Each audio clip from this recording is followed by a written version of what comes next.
Every day, something dramatic happens in the Caribbean that affects our lives. We'll give you the details. We'll give you the facts on Caribbean Perspective with Eddie Frederick. Host Eddie Frederick. So glad you can join us. The first budget of the St. Kitts and Nevis government presented in the Parliament. This story takes the lead in today's edition of Caribbean Perspective for Wednesday, 21st December 2022. Details when we return. Win prizes weekly with the Dutch Lady Christmas promotion. You can win hampers, kitchen appliances, and much more. Here's how to win. Visit our Facebook and Instagram pages weekly to retrieve the recipe. Follow the recipe. Submit the final dish via email at dlchristmaspromotion@gmail.com, along with proof of purchase of Dutch Lady UHT or 410 evaporated milk. Recipes will be judged based on the display. Winners will be selected each week to battle for the grand prize in a live cooking show hosted by the creative chef. Look out for the Dutch Lady Santa Claus at supermarkets island-wide. The promotion runs from November 16th to December 21st, 2022. And once again, we'd like to congratulate the winner of last year's Dutch Lady Christmas promotion, Miss Brianna Bihari. Dutch Lady Milk, proudly distributed by Hubbard's Agency.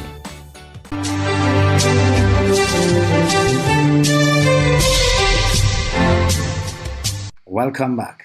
St. Kitts and Nevis' Prime Minister speaks on the national economy at his maiden budget presentation in his capacity of Finance Minister. Andre Huey of SK&N Newsline reports. The new St. Kitts Nevis Labour Party administration of Prime Minister Dr. Terence Drew is cautiously optimistic that the St. Kitts and Nevis economy will improve in 2023. Delivering his first budget address in the National Assembly since taking office 4 months ago, Dr. Drew, in his capacity as Minister of Finance, disclosed that some of the core elements of the COVID-19 pandemic support would remain in place up to June 2023, by which it is the hope to have had a comprehensive stocktaking and updated information on the actual state of affairs in our economy. He told parliamentarians and the nation that one aspect of his government's fiscal strategy is to have a predictable and stable revenue base they can rely on to fund the various public sector programs. Over the medium term, we must therefore chart a different course by reducing the current heavy reliance on CBI inflows to finance the government's operations. Development partners such as the International Monetary Fund have in the past raised this as an issue for the government to seriously consider as part of its work to strengthen the policy framework. Our vision is for the CBI revenue to be used to finance transformational projects in the Federation.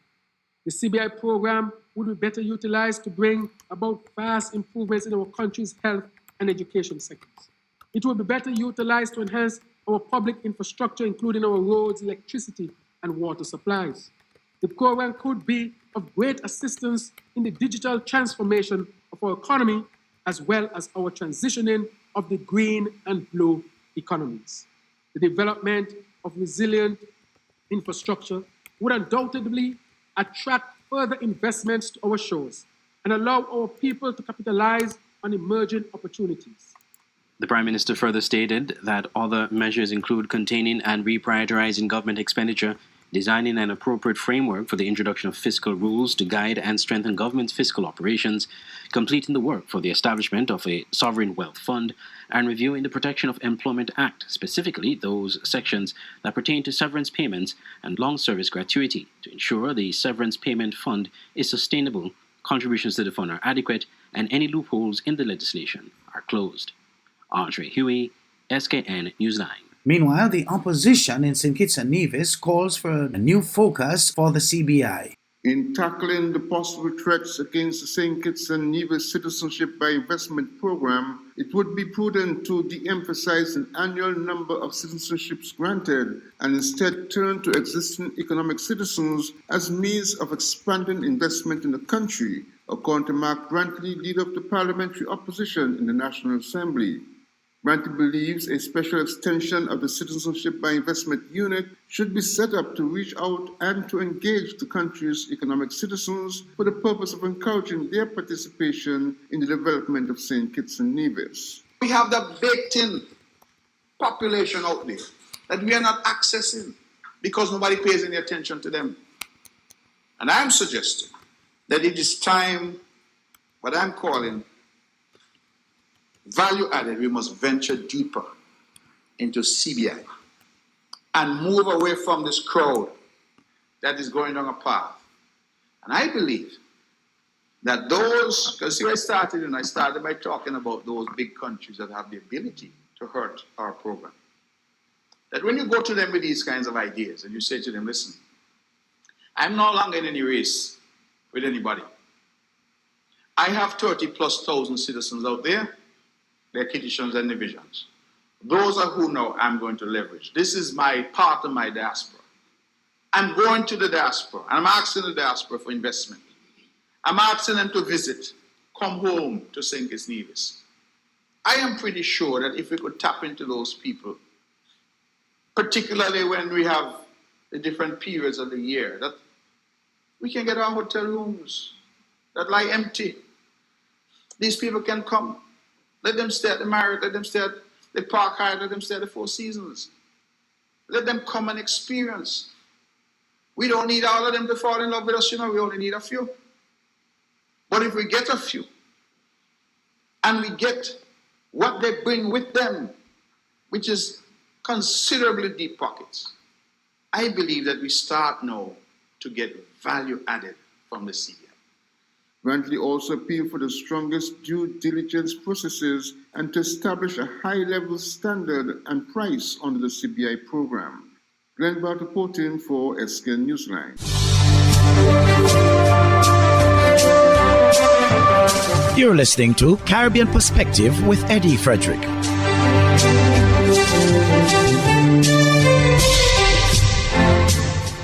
Jamaica's Prime Minister wants a crime-free Christmas. Is it possible?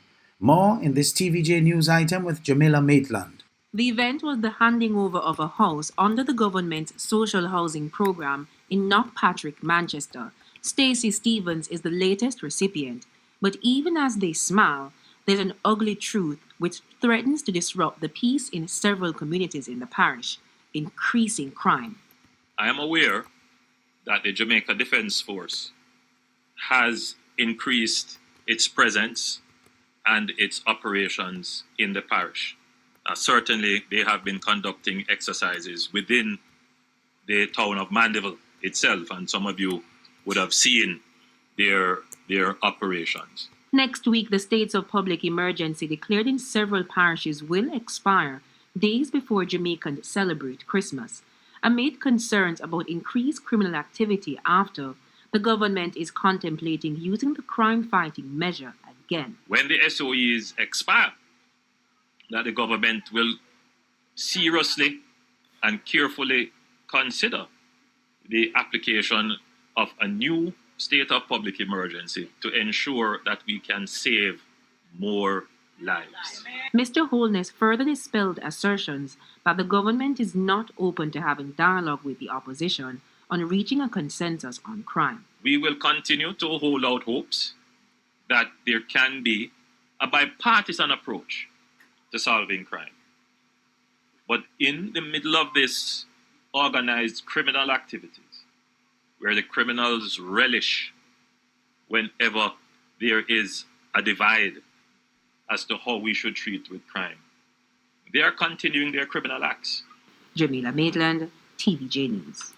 FTX leader applies for bail again in the Bahamas. More in this ZNS News item. Less than a week after his remand to the Bahamas Department of Corrections, FTX's embattled ex-CEO and founder Samuel Bankman-Fried has apparently had a change of heart. Acting BDOC's Commissioner Don Clare confirming to our news team today that SBF is scheduled to return to court here in the Bahamas on Monday. Now, according to several online U.S. articles, SBF's unexpected court appearance stems from his reported decision to waive his right to extradition to the United States. Bankman-Fried took a different stance during his arraignment before Chief Magistrate Joanne Ferguson Pratt on Tuesday.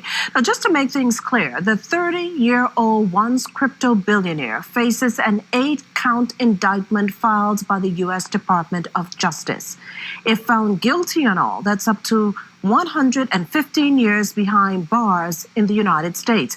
Back here in the capital, SBF remains in the prison's maximum security medical department with 5 others. According to Acting Commissioner Clare, he's in good spirits, adding that Bankman-Fried is talkative. National Security Minister of Trinidad and Tobago, Fitzgerald Hines, says it would be nice if he had the full support of everyone in the fight against crime. Vanessa Cutting of TV6 News reports. As at Monday afternoon, the murder toll was 583, noting that citizens are living in fear. National Security Minister Fitzgerald Hines has issued a call for unity in the fight against crime. It would be nice if I ever felt that I had the full weight of the society behind me, leading national security, leading all the organizations of national security in our collective fight as a nation, because after all, it's you who elected me. It's you who pay me. You are the boss. But Minister Hines estimates that a large cross-section of the population is against this cause. So I say 50% want to fight rather than join in the fight. And then the other 20%, I would say, are those who are likely to commit crime and involved in it and antisocial behavior and so on. I put 50 and 20 together and I say 70 because lawbreakers and criminals don't want national security to succeed. Nevertheless, the National Security Minister says he is deeply concerned by the crime situation. I want to say to you this morning, I estimate that about 85% of what we do in national security cannot be discussed in the public. Cannot be. And therefore, don't misunderstand silence for lack of care, lack of concern. Far from that. He's giving the public an assurance that the fight against the crime scourge continues. One such mechanism is the TTPS's firearm retrieval program, which he says is showing success. And we are devising more and more ways to inspire, motivate law enforcement with the support of the public. That's why we have 555 and a whole number of other numbers have been made available by the police so that if parent, a grandparent, a neighbor, as happens, sees a gun in the house, in the community, it can share it with law enforcement. Law enforcement would come in, retrieve this firearm, and in that way make that community tremendously safer. Minister Hines says there is no consideration for a gun amnesty at this time. Vanessa Cutting, TV6 News. Still from Trinidad and Tobago, that country and China sign agreement for the construction of a new forensic science center in Mount Hope. TTT News has more. The exchange of letters between the Minister of National Security, Fitzgerald Hines, and the Ambassador of the People's Republic of China, Fang Chu, was done on Monday. Minister Hines said the documents are designed to govern the implementation of the project in respect of the anticipated center. He said the letters outline the obligations of each party in the execution of the project. The minister announced in February of 2022 that government acquired clearance for the land where the new building will be constructed. Ladies and gentlemen, this project is made possible through funding, significant amounts provided by the People's Republic of China and facilitated through a series of economic and technical cooperation agreements between our governments. The Trinidad and Tobago Forensic Science Center was identified as the beneficiary under this funding. Once completed, the new facility will ensure that the increasing demand for services provided by the Forensic Science Center will be adequately met. This project will greatly aid in our nation's response to crime and criminality, applying, as we already have been doing for many years, improved facilities, improved techniques in the sciences that are used in the detection of crime. The Food Fair Shop and Win promotion is back, better than ever. We are giving away $30,000 in prizes with the promotional activities you know and love, like find the misplaced items, spin the wheel, and other exciting in-store activities. You can win hams, turkeys, vouchers, cooking gas from Sol, and lunch packages from the Creative Chef. The promotion runs from November 16th to December 23rd, 2022. Food fair, where you can fill your baskets without emptying your pockets.